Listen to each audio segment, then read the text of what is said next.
Lucy! May sasabihin daw sa'yo si Eugene. Wala. Meron! Gusto ka raw niya.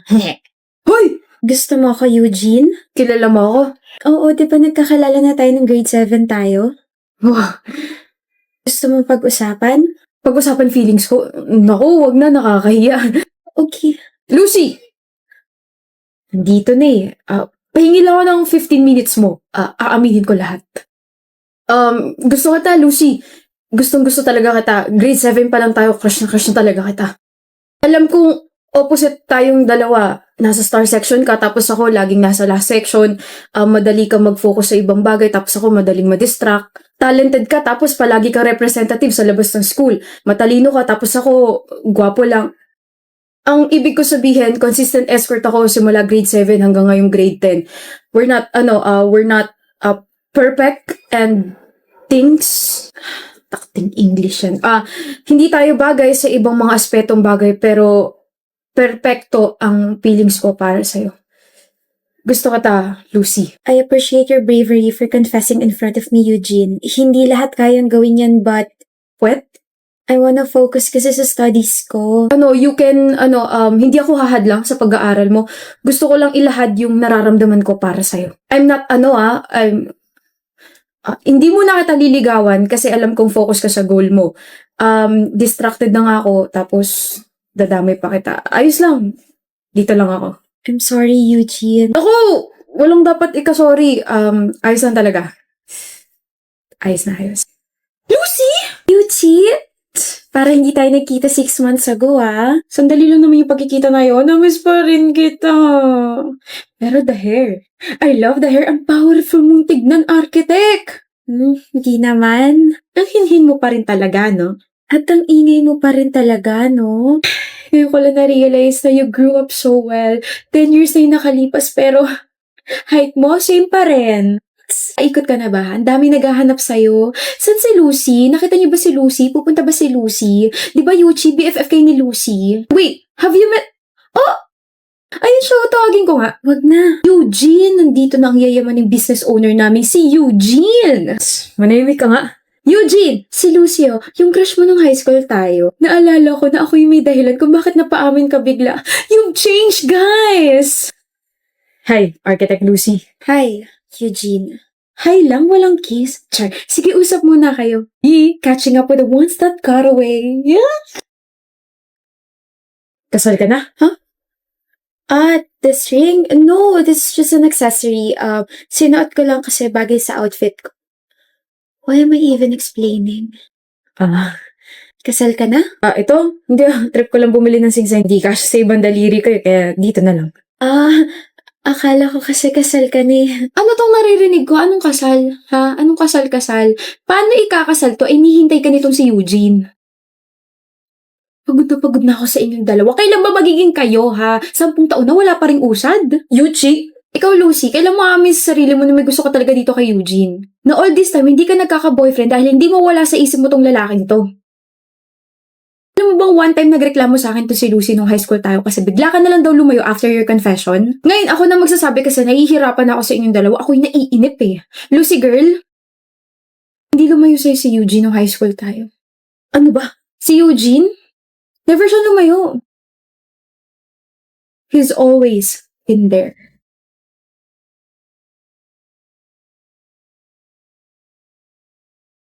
Please lang. Dito lang ako. Dito lang ako. Ano sabi mo, Creed? Sabi ko I won't be able to go to your recital dahil may inuman kami ng mga tropa ko. But you already said yes last month. I already saved you a seat and my parents are also expecting you there. Hawak ko ba mga kamay mo? Ano? You can still play your piano without me, Aislinn. One week ko nang hindi nakikita yung mga tropa ko. Sila naman, wag naman puro ikaw. Did you have fun last night?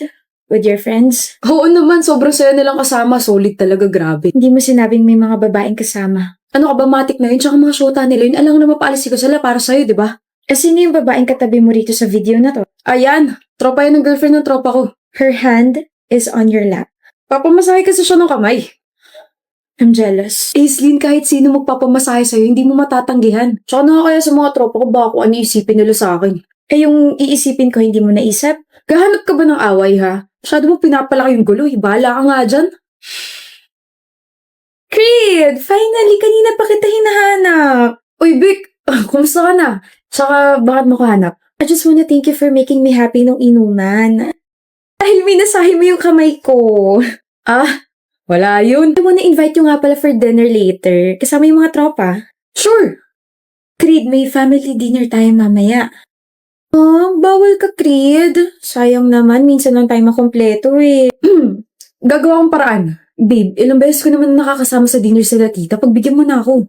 Kakakita mo lang sa kanila last week, di ba? Ano ba, Islin? 1 taon na tayo pero yung mga tropa ko, they've been there before you. Gawa mo ng paraan yan, ha? I'll be there, Beck. Wait lang, CR lang ako. Okay.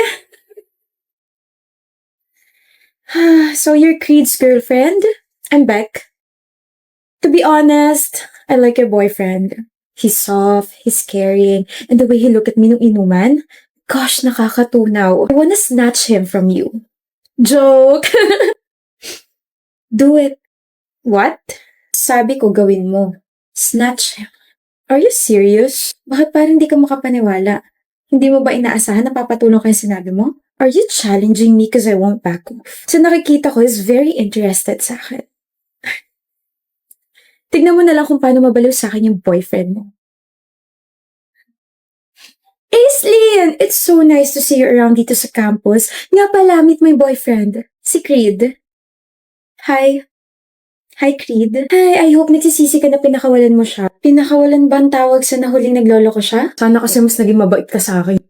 I told you I can snatch him from you. Proud ka? Of course! I mean, I made you cry. Wait, yung ba yung sinabi ni Creed sa'yo na umiyak ako? I got hurt but I never cried. I never shed a single tear for this boy. Creed, hindi mo sinabing you begged me to forgive you yesterday na hindi mo na ako lolokohin ulit? Na lumuhod ka sa harap ng parents ko kasi pati sila nalaman yung mga pinagagawa mo? Hindi mo sinabi yun sa kanya? Sabi mo siya yung nagmakaawa. Anong ginagawa mo rito? Tanggapin mo na ulit ako. Nagmakaawa na ako kay Tita. Okay lang kahit hindi nila ako patawarin basta ikaw patawarin mo ako. Please, hindi ko na uulitin. Hindi na kita lolokohin. Malis ka na. Shucks, wala pa nga kayong 1 month pero ganyan na agad yung relasyon nyo. Ayag ka nun? Creed? Well, I already expected this to happen na magiging kayo. Isang proud manloloko at isang proud mga agaw. Ay, it's okay, Beck. Sa'yo na siya forever. Pinadali mo yung buhay ko. I mean, you just stole my problem. Sino ba naman ako para magreklamo, di ba? This is super amazing. Ngayon lang ako nakakita ng perfect match. Grabe. Have fun with your relationship, okay? Sana magtagal kayo. I really hate her guts. Kain na tayo, Beck. Miss mo na. Ayun, dala mo. Picture namin dalawa. Ano ka ba? 3 araw pa lang lumilipas, magigising din si Stella, bro. Ang lala ng aksidente niya eh. Hindi. Ano ba to iniisip ko? Magigising din yun. Magigising din yung girlfriend ko. Hindi lang naman ako yung nag-aantay sa kanya. Diba? We're all praying for her, bro. Dalaw kami everyday. Dito lang kami. Thank you. Ba't ka ba nandito sa bahay ko, Hitch? Ano? Ano yun? Last week pagising si Stella. Sorry kung hindi ko nasabi sa'yo. Hey. Iwan ko muna kayong dalawa. Thank you, tita. Kilala mo ako. EJ, ang laki na ng pinagbago mo. Ako rin. Tingnan mo. Ang haba na ng buhok ko. It's so uncomfortable. Nagtatampo nga pala ako sa'yo. You weren't there when I woke up. Kanina ko lang nalaman kay Hitch na last week ka pa pala nagising. Sorry, Stella. Nabisi kasi ako eh. It's okay. Nandito ka naman na. Kamusta pakiramdam mo? I feel light, but I can't really move my legs that much. Parang nag-a-adjust pa. Pero since nandito ka na, I'll start my therapy tomorrow. You'll be there, right? EJ? Stella, where's your promise ring? Tinanggal ko. Bakit? Masikip na? Sa bagay, 7 years na yung lumipas. May bago na bang ilalagay? May bago na bang ilalagay na sing-sing dyan sa ring finger mo? Sorry. Di mo ako nahintay. Sa susunod na lang tayo mag-usap. Ang tagal mong tulog. Was that my fault? Of course not. Pero hindi namin alam kung magigising ka pa ba.